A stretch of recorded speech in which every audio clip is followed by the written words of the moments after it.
So Jay, I reckon this is classic Kiwi renovation, right? We've got an old room, we've made some changes to a window, we've patched in a bit of new plasterboard, got some new plasterboard, some new stopping. Yep. So where do we start with? It's getting the right sealer for everything. Yes. So obviously if it's just paint, you can use the broadwall wallboard sealer.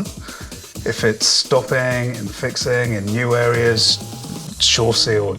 But like if you've got a mixture of that everywhere, using the Sure Seal over everything is fine, and then you're just using the one product rather than mixing and matching your sealers. So typically new build, like over there, we've got brand new plasterboard, brand new stopping. Yep. You'd go, hey, broad wall every day. Yeah. But here where you've got some old paint, some stopping, You've got some patch areas, you've got a bit of new work, like just Sure Seal over everything, and it just locks any of the old stuff in that you're not quite sure about, and it sorts out the stopping areas as well. That seems important, that notion that the Sure Seal in particular, the pigmented sealer, kind of locks everything together. Yeah.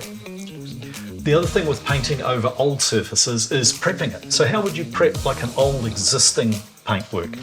So first thing, clean it down. Yep. Like the amount of old fingerprints in Sure. my house, 2 boys and dogs, it's just everything's a mess.